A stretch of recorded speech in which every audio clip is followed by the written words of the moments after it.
చంద్రబాబు మళ్లీ మొదలు పెట్టావా ఈ అప్పుల దొంతర? గోదావరి తీరం నుంచి ఓ యువకుడి సెటర్లు ఇవి.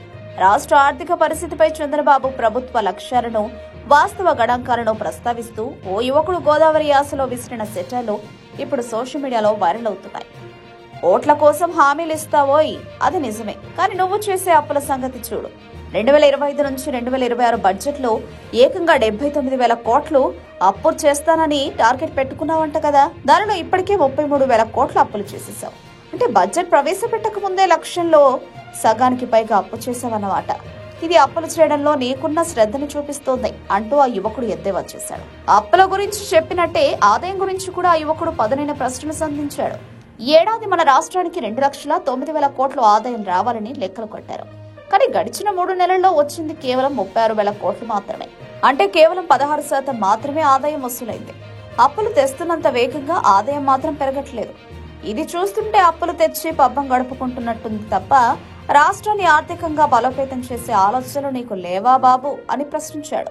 అప్పులు రాబట్టడంలో చంద్రబాబుకు ఉన్న శ్రద్ధ ఆదాయం రాబట్టడంలో లేదని పలువురు విశ్లేషకులు విమర్శిస్తున్నారు. ఈ మాటలు నాకు 100% నిజమనిపిస్తున్నాయి అని ఆ యువకుడు విశ్లేషకుల అభిప్రాయాలకు తన వంతుగా మద్దతు పలికాడు.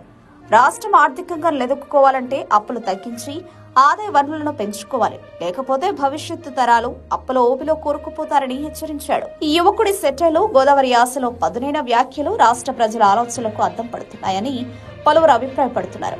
ఆర్థిక నిర్వహణపై ప్రభుత్వం మరింత దృష్టి పెట్టాలని, కేవలం అప్పులపై ఆధారపడకుండా స్థిరమైన ఆదాయ వనరులను అభివృద్ధి చేయాలని ఈ సెటర్లు ఒక సంకేతాన్ని పంపుతున్నాయి.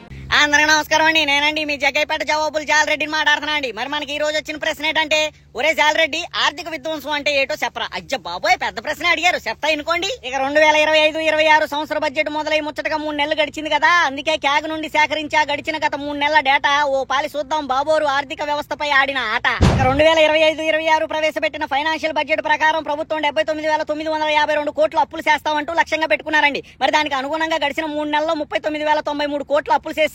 అంటే సంవత్సర కాలంలో చేయాల్సిన అప్పుల్లో 46% గడిచిన 3 నెలల్లోనే చేస్తారండి. ఇక రాబోయే సంవత్సర కాలంలో ప్రస్తుత ప్రభుత్వం రాబడతామని చెప్పిన ఆదాయపు సంఖ్య 2,17,976 కోట్లు కాగా గడిచిన 3 నెలల్లో వచ్చిన ఆదాయపు సంఖ్య 36,239 కోట్లు మాత్రమేనండి. అంటే 16.63% మాత్రమే ఆదాయం రాబట్టారండి.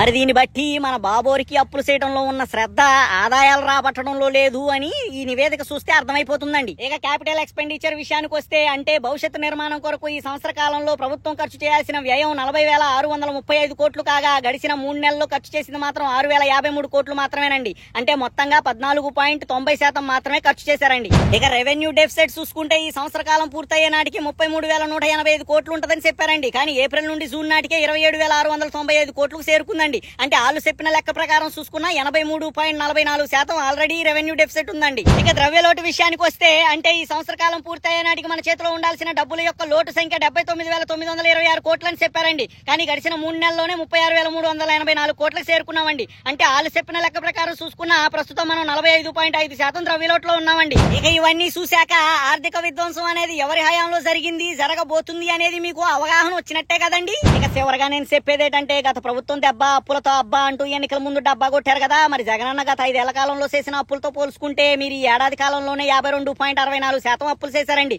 మరి దీన్నే విజన్ అందురా బాబోరు అంటూ పలువురు రాజకీయ విశ్లేషకులు కుసకుసలాడుతున్నారని సమాచారం అండి. ఉంటాండి మరి.